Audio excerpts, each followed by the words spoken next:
Joining me right now is a member of the House Judiciary Committee, Democratic Congressman Steve Cohen of Tennessee. Thank you for coming in, Congressman. You're welcome, Kate. I heard you say yesterday that it makes no difference to you what the work of the committee is actually called. Really? It really doesn't matter to you if this is called an impeachment inquiry or not? Well, it's an impeachment inquiry or it's an impeachment investigation. Inquiry and investigation doesn't make any difference. We're looking at the issues to determine whether or not they measure up to sufficient number of votes and sufficient number of strength in the public to bring an impeachment article out of the committee into the floor of the House. That's what's important, and it's important to get the facts. And there's really, what I was saying by not caring what it's called, it's impeachment inquiry, impeachment investigation. I don't think there's any difference in what those things are. What then do you make of why the Speaker then does have very clear reticence in what it is called and what she will call it? And why then doesn't she join the chairman in calling it what you say, what it is, what it is? Well, I think it'd be good if we were all on the same page, but I understand she has a different constituency and a different perspective. Those of us on the Judiciary Committee, including our able chairman, are looking at impeachment as our issue because it comes within our province, and I'm the chair of the Constitution Subcommittee, so I'm passionate about it, and so are the members of the committee. We chose judiciary because of our passion for the Constitution and due process and justice, all of which are at stake, and so we have a strong position. The caucus as a whole has different members and different perspectives and different priorities. Some members are more concerned about agriculture. Some are more concerned about different business issues. Some are more concerned about health care. Not that we don't have those issues as well, but they may be their number one issue that keeps them awake and with their passion for life.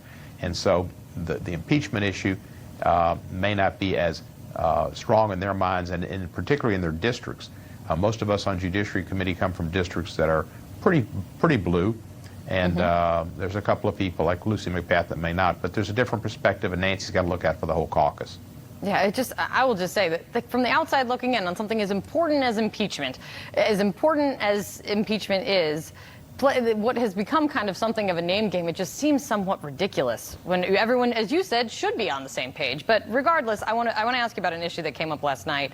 Beto O'Rourke made it very clear that he's comfortable with a federal mandatory gun buyback program. Let me play for you what he said about that. Hell yes, we're going to take your AR-15, your AK-47. We're not going to allow it to be used against our fellow Americans anymore. Do you support a federal mandatory buyback program, Congressman? I think we should have a buyback program. Mandatory is probably aspirational. I don't see any reason for people to have AR-15s or AK-47s, but I think it would be difficult to implement, and I don't think it's realistically going to happen.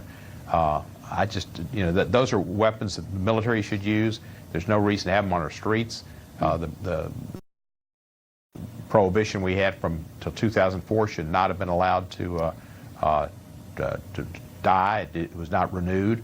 The Brady bill, and I recoil, and it's a bad term to use, I guess, but it's what it is, at the idea of people having those weapons and using them, because they do kill people, and the people that are not balanced or have some mission at the end of their life, because most of them are semi-suicidal, but let me ask you this about taking other people's lives. Let me ask you this about about the buyback program. Chris Coons was on this morning, and he goes as far to say that clip of Beto O'Rourke from the debate, that he thinks it's going to be played for years to use against Democrats, kind of to argue a conservative or NRA talking point that Democrats are trying to take away your guns. Do you think this hurts your efforts to get sensible gun reform?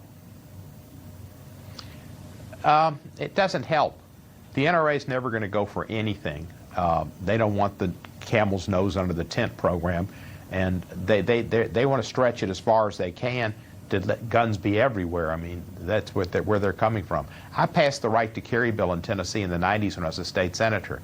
Since I've left, they've not only emasculated that law. Now they've got it to where you don't even have to go to a gun range and show some proficiency and learn something about gun safety and gun law before you get your license. That was a condition of getting a gun carry permit, and now you don't even have to do that. You think you can take it online, and you don't have to take the actual test on the range. I mean, they really want open carry, and that's what they're pushing for. So it doesn't help us.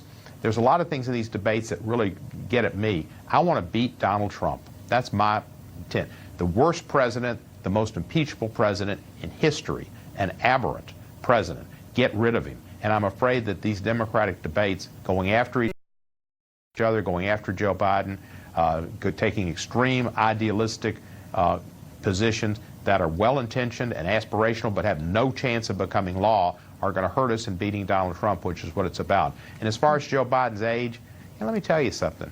I turned 70 this year. I'm still advancing in terms of getting my focus on certain things. The older you get, the more you have experiences that can guide you and be beneficial to you, and you can be grounded better and know I've been on this earth for X amount of years, and there's certain things I want to do, and I don't care about certain of these superfluous things. Having somebody who's been through some things, and Joe Biden's been through tragedies with his children, with his first wife and all, that's something that's important and beneficial.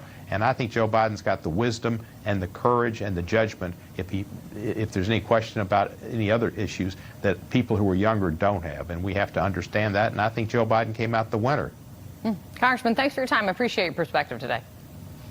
You're welcome, Kate.